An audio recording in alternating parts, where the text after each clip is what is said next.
প্রয়োজন এবং স্টাইল এই দুইয়ের মেলবন্ধনে বাজারে নানান রকমের মোজা পাওয়া যায়। আর যাদের পা ফাটার সমস্যা রয়েছে তাদের জন্য মোজা কিন্তু একটি দারুণ রকমের সমাধান হতে পারে। সুতি, নাইলন এবং লাইক্রা উপকরণের উপরে বাজারে বেশি মোজা পাওয়া যায়।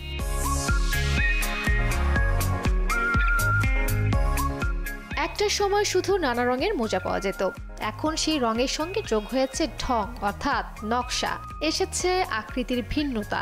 কম দৈর্ঘ্যের মোজা এখন মূল আকর্ষণ। এরপর হচ্ছে নকশা, পুলেল বা জ্যামিতিক নকশা কিংবা অন্য কিছু ফুটে উঠেছে চলতি ফ্যাশনের মোজায়। মোজা এমন একটা আইটেম যেটা নিয়ে আসলে আমাদের তেমন কোনো মাথা ব্যথা থাকে না। আমরা যে কোনো সময় যে কোনো একটা র্যান্ডম মোজা পরে আমরা চলে আসি। এবং এই যুগে কিন্তু আসলে অনেক ধরনের স্টাইলের মধ্যে একটা স্টাইল হচ্ছে নো শো সক্স, মানে হচ্ছে মোজা না পরা। ফার্স্ট অফ অল, যদি আপনি আসলে খুব প্রপার ড্রেসিং করতে চান, ইম্পর্টেন্ট হচ্ছে আপনার মোজাটা এত উপরে থাকবে যাতে আপনার প্যান্ট এবং আপনার জুতার মাঝখানে আপনার স্কিন যাতে না দেখা যায়। সো এটাকে আসলে আমরা ফর্মাল মোজা বলে থাকি। কিন্তু ফর্মাল সেটিংয়ে আমরা যখন মোজা পরি দেখা যায় যে আমরা ছোট মোজা পরছি অথবা অ্যাঙ্কেল হাইট মোজা পরছি, যেটার মাঝখানে হচ্ছে আপনার পা ভিজিবল থাকছে। এটা কিন্তু আসলে right way of wearing socks না। তো যদি আমি প্রপারলি পরতে চাই, এটা আসলে ওভার দ্য কাফ, মানে আমার হাঁটুর ঠিক বরাবর মাঝামাঝি জায়গায় আসলে আমার মোজাটা থাকতে হবে যাতে আমার পাটা না দেখা যায়। গুণগত মান নিশ্চয়ই ক্রেতারা যাচাই করে নেন। ঠিকঠাক পোশাকের রং এবং জুতার ধরনের জন্য মোজা পরেন ফ্যাশন প্রেমীরা। অফিস কিংবা আনুষ্ঠানিক কোথাও যাওয়ার জন্য সাধারণত উচ্চতার মোজার চল বেশি। অনেক রঙের নকশার বাহারি মোজা পাওয়া যায়। নানা রকম মজার চরিত্র ছাড়াও ডোরা কাটা, বল প্রিন্ট, কার্টুন, ফুল, জীবজন্তু ইত্যাদি নকশা হচ্ছে এখন।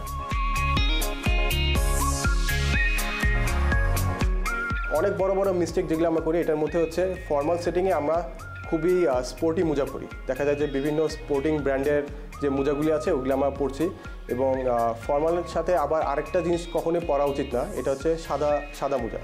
তো সাদা মোজা সবসময় আমরা পরবো কোন সময়, যদি আমি কোনো স্পোর্টিং ইভেন্টে চাই, যে আমি এখন ফুটবল খেলতে যাচ্ছি অথবা ব্যাডমিন্টন খেলতে যাচ্ছি, ওই ক্ষেত্রে আমি আসলে সাদা মোজা পরবো।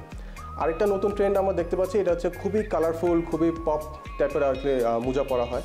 যে দেখা যাচ্ছে যে খুবই এক্সট্রিমলি ব্রাইট রেড কালার অথবা এটার মাঝখানে অনেক ধরনের ডিজাইন থাকছে। এটা কিছু ক্যাজুয়াল সেটিংয়ের জন্য খুব ভালো, বাট আমরা যদি অফিসে যাই, অফিসের জন্য আসলে এই ধরনের মোজা না পরলেই বেটার।